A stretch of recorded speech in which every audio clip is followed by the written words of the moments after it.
while I was trying to put together something that I thought would make sense for this particular book, I thought that, look, rather than just walk you through the journey of my life, I thought I'd probably expose you to a little bit of what your life could be for the next 30 years.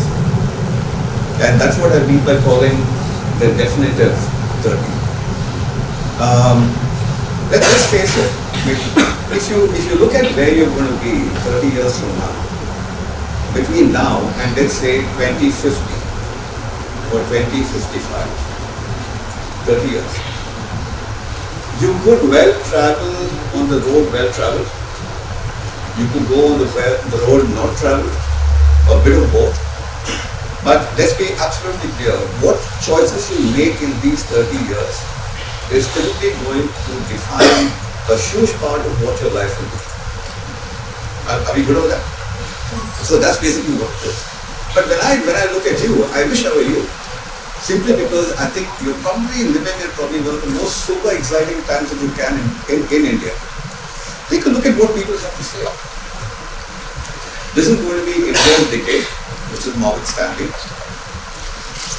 By 2030, India could be the world's third largest economy, which was the Prime Minister of Australia. And then the CEO of McKinsey says it's not India's decade, it's going to be India's century. So how much luckier can you get that your most exciting 25-30 years coincides with perhaps the most exciting 25-30 years that India will have? I'm jealous. I mean, I'm happy to trade places anytime with any of you, but I think it's a wonderful option. The speaker earlier mentioned something that Steve Jobs said. He said, so at the end of these 30 years, will you put a dent in the universe? Or will you get dented by it? Key question. Isn't it? It's a question of what choices you make. It's a question of how you look at these 30 years. But there are a million opportunities and there are a million challenges. The question is where they go from. So let's just do a simple thing. Okay. I was dreading this particular part if you look after lunch. But I just wanted to do a little bit of maybe a 5-10 second bit of visualization for you. I'm not going to say anything, but I'm saying that, look, what if you just close your eyes for just a few seconds and just ponder over this question? Think of where you will be 30 years from now. It's 2055. India has completed 100 years of independence.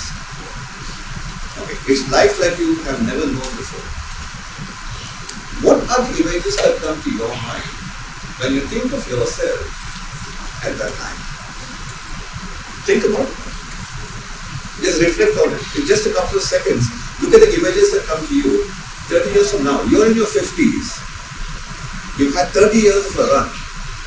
What do you see? What do you see of family? What do you see of your professional career? What do you see of the contributions that you've made? What is it that you're going to leave behind as a legacy? What's going to be your signature in this world? I'm not saying that all of us will get the signature, but I'm sure many of us think of multiple things. Some of you may have thought about wealth. Some of you maybe imagine that you will be a leader in a Fortune 100 company. Some of you perhaps running your 10th startup, all funded, all sold, money made. Some of you must be thinking of exotic travel. Some of you maybe a book, but I'm not even sure if something like a book could exist 30 years from now. A book, a beach, a lovely glass of peanut colada. Some of you may be thinking about how it would be nice to have some solitude and some time for self-discovery. Some of you may be still thinking of how I would be paying EMIs with my home and my family. It could be any of these things. It's just that all of us have multiple things to do, but the singular thing that I think will define the quality of where you will be for the next 30 years is the quality of work that you do. It will simply define the kind of person that you are. It will define the impact that you will have on yourself, on society at large, and it will simply define your legacy that will fall. It doesn't have to be very lofty, by the way. It's not that everybody has to have a super fast track, super ambitious kind of a career path. I mean, a perfectly happy, contented life, I think, is as rewarding as a hugely high impact, high results kind of a life. It's a question of choice. It's a question of what you choose is the best answer to the opportunity that you have currently. To me, what? It doesn't really matter. So I think that's not the question. The question is, if you have something in mind for 2055, think about what it could be. Now, the question is, while I was coming up with this, I was thinking of what perhaps myself or any of my batchmates, in fact, I did call up a couple of my batchmates and said, look, when we were graduating from IIM Bangalore, how did you see life 30 years hence? Nobody had a clue. Nobody had a clue as to what life would be 30 years hence. I mean, if you look at what I went through, 92 was probably my first backpacking experience, low budget, all over Asia. I was just taking rides and walking all over. I was staying with a friend in Hong Kong. I was amazed at a pager. I was amazed at the cell phone. And I said, will we ever see this in India? Now, where do we go with that? Talking about cell phones again, I'm not too sure how many of you are aware that the cost of the first cell phone in India was 45,000 bucks for a non-smartphone. The cost of a call was 17 rupees a minute incoming, 17 rupees a minute outgoing. In fact, in our office, if somebody called me in Mumbai, I said, put the phone down and call me my landline because it was cheaper. It took the business acumen of a Reliance to bring it down to 1 rupee 99 paisa per minute and incoming fee. It changed the world, didn't it? Do you think I would have sat and understood this would happen 30 years later? Certainly not. I had no clue. How did that then roll into impacting society as you know it? The reach of digital transactions, I could not have even fathomed it. I mean, just a couple of months ago, when I wanted to buy a Prahlad statue for my house for the Ganesha festival, I happened to meet a lady on the road. She was an old lady, and she was sitting and selling these clay Ganeshas, and I wanted to buy one of them. And I figured out that I didn't have my wallet with me. So I said, just keep that with me, I will go get the money and come. In Kannada, she was telling me, yes, sir, keep the money. I said, great, as we keep that, the power of the reach of money digitally, amazing. Would I have thought of it? Certainly not. What about something like OTT? No clue. If I want to visualize OTT, I had one channel called Doordarshan. That's it. And now there is OTT, there is a power of choice. It's an amazing journey. So forget about that. Look at metros reaching each city, blockchain technology, cryptocurrency, you name it. I think life has changed. Not even to talk about things like generative AI, stuff like that. It's a completely different world altogether. In fact, everything that I'm talking about now, if I look at what it was when we were graduating, was science fiction. Absolute science fiction. And I don't know how many of you have read Isaac Asimov. Some of you may be familiar with it. He is probably one of the most celebrated science fiction writers of our time. I mean, he's still a great read.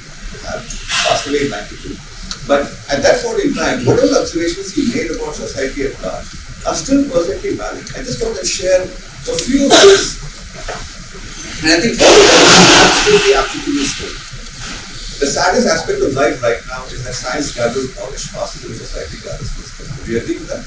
I would think so. Second, it is change, continuing change, inevitable change that dominates society today. There is no question about it. Nothing has changed. Ironically, from the time he wrote it, nothing has changed. And no sensible decision can be made any longer without taking into account not only the world as it is, but what the world will be. So, starting point is the last statement. What do you figure the world is right now? So, unless we know what we are operating in, how are you going to make the most of these 30 years? How do you see the world traveling for the next 30 years? Without knowing what you're operating in, you can't make a difference, can you? So let's start with just at least a quick snapshot of where life is right now. Let's take a very quick look. Snapshots, geopolitics. Tension, not isolated, it's a constant supply-demand imbalance, volatile interest rates. Technology is all pervasive, it's eating up every minute of your life. Family structures are seamless in work and home. Growing cities, there's a premium of space. Changing expectations of work-life balance. Society is deeply urbanized, shifting demographics, all of this. I'm sure in your courses you will have heard about this term VUCA world and stuff like that. VUCA, today that's not plan B, VUCA is plan A. There is no such thing. Disruption is a state of existence. It's not something that disrupts you, it just is there on a daily basis. There's nothing that is new about this. What else do we know about what's going around right now? Jack Ma's comment, I think, is great. The world is going to be data. I think this is just the beginning of a data period. So that's what we are heading into right now. You and you sit here. The total amount of global data expected to grow by 10x by 2025, which is just 2 years from now. 10x in terms of data. How do you think life is going to be with all the data going around you? I mean, that is critical. So in that context, I also wanted to introduce you to what other changes there could be. Some of you may be familiar with this concept of the quantity cycles.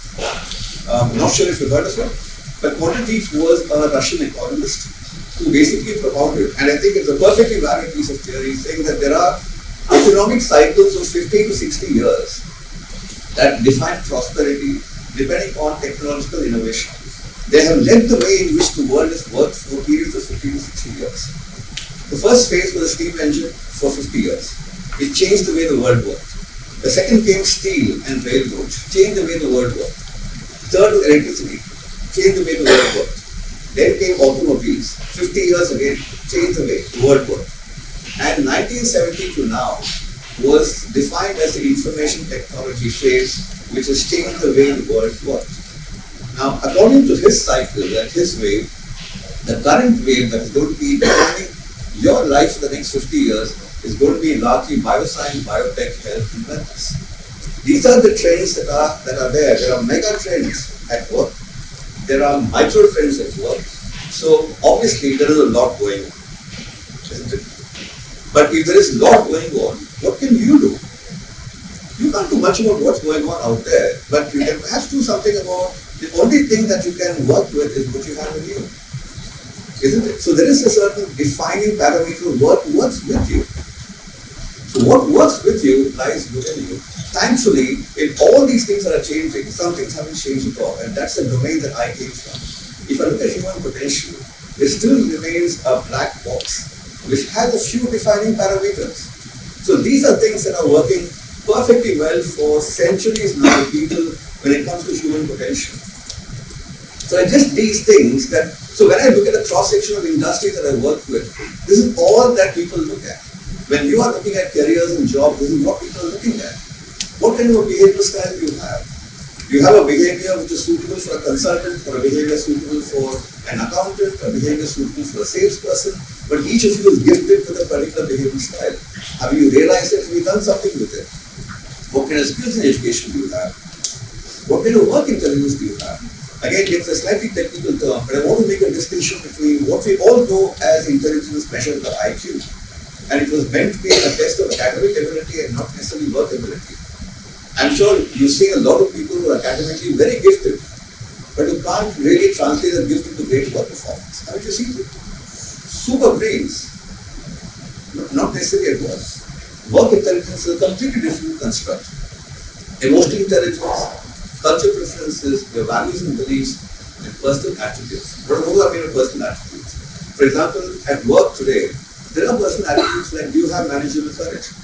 Like, for example, you're sitting with your boss. Do you have the courage to be able to say, I think you're wrong? I mean, do you have any of those things that define you? So these are the basket of things that goes into the black box that each one of you has. And that really is interesting because the only person who has the key to that is you. So it's up to you. I mean, if you unlock it, you understand what makes you unique. You can invest the time to hone these things. I promise you, the next 30 years will be nothing short of magic. But if you don't, too bad. There's very little I can say here. I mean, either you decide to run a blazing trail, or you descend to mediocrity. It's a question of what you do with the box that you have there. At the same time, we also looked at it from an industry point of view, and we said, forget about competencies. I mean, I'm sure you've heard the word competencies. Basically, what makes you effective at work. Now, the whole set of competencies have been revised time and time again.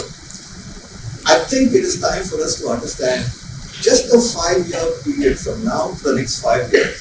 What does the industry say you will require to be effective in the world that we just understood? There are about 9 things that I think are coming true.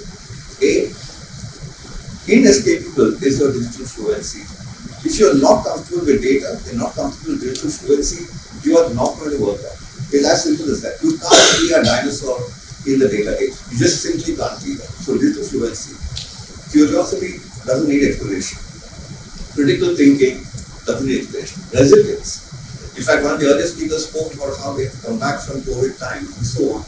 It is that quality that keeps you going. It is a quality. One of my all-time favorite movies was Rocky, the boxing sequence. And there is one speech from him that says, life is tough. It's not about how many times you get hit, how many times you come back. So resilience is all about that. Fourth or fifth, in a world that's going to be just data-driven, you still have the humanness in you to be sensitive to people. And I think that makes a huge difference. Next, how ambidextrous you are. What I mean by that is, you have the ability to be able to look at things that are relevant today and tomorrow. In fact, I'm not sure if you've prescribed reading as part of the strategy work, but there is a great book called Competitive Advantage by C.K. Prahlad and Gary Hamel. In that, one of the things he says is that what distinguishes great leaders from people who are not great leaders is the amount of time they invest in the future. Are you locked up in today's market share, or are you locked up in tomorrow's share of opportunity? How much of time do you invest in your piece? I think becomes important. Reflection, realignment would mean that every 5 years can you sit back and say that, look, this is where I am right now. Do a SWOT analysis for yourself and say, this is where I am, this is where I want to go, this is what I need to do to be able to build it up for myself. The last two to me are critical. To me, that is probably the most important competency in the future, storytelling. You could have data, but somebody's got to explain that data. Somebody's going to tell a story. Believe me, nobody remembers a PowerPoint, ever. All they remember is the story that you said and what it made you feel when I was telling you the story. So are you a good storyteller or are you not a good storyteller? You very often define how successful you are. So storytelling to me is one of the biggest attributes ever. And the last thing, the timing of your gratification. What I mean by that is, the battle between having to make choice of pleasure now versus deferred pleasure a few years down the line often determines how effective and successful you are. There are a million examples you can think of, right from a Sachin Tendulkar who was there at the next 5 a.m. every single morning, or a Rahul Dravid who wore the gloves and went to speed for 3 months in a row. These are people who deferred their gratification for later. The question is, will you make the choice? These are popularly believed by industry as what they want to see in people who will work with them for the next 5 years. If you don't have that, then I'm saying you will need to figure a way of being able to look at some of these things.